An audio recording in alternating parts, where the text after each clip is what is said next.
కరీంనగర్లో తపస్ ఉపాధ్యాయ సంఘం ఆధ్వర్యంలో ఎమ్మెల్సీలు మల్క కొమరయ్య, అంజిరెడ్డిని ఘనంగా సన్మానించారు.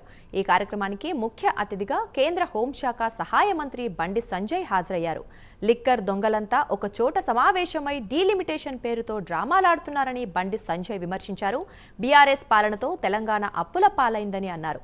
కేసీఆర్ మనుషులు బీదర్లో ఒక ప్రింటింగ్ ప్రెస్లో దొంగ నోట్లు ముద్రించారని ఆరోపించారు. బీఆర్ఎస్ పాలన విరగడ కావాలని కాంగ్రెస్కు అధికారం అప్పగిస్తే పెనం మీద నుంచి పొయ్యిలో పడినట్లయిందని బండి సంజయ్ విమర్శించారు.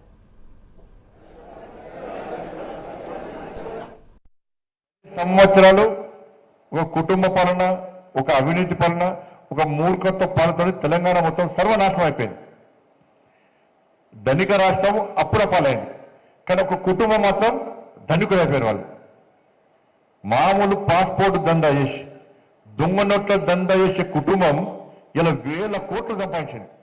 అక్కడ బీదర్లా, మీ అందరికీ ఇన్నో చెప్పలే విషయం చెప్తా. బీదర్లా ఇదే టీఆర్ఎస్ పార్టీ అగ్రనాయకుడికి ప్రింటింగ్ ప్రెస్ ఉండేయారా. ఎన్నికలప్పుడు, ఉద్యమం అప్పుడు, ఎన్నికలప్పుడు బీఆర్ఎస్ వాళ్ళు, టీఆర్ఎస్ వాళ్ళు పంచింది అన్ని కూడా దొంగ నోట్లే.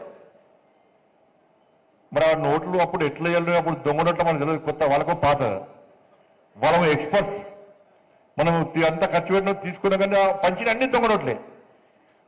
ఉద్యమం తర్వాత ఎన్నికలప్పుడు టీఆర్ఎస్ వాళ్ళు పంచిన పైసలు మొత్తం దొంగ నోట్లే. బీదర్లో ముద్రించిన దొంగ నోట్లు అవి కుల్ల. ఇలా ఆ కుటుంబం ఇలా కోటీశ్వర్లు అయిపోయారు. ఇవాళ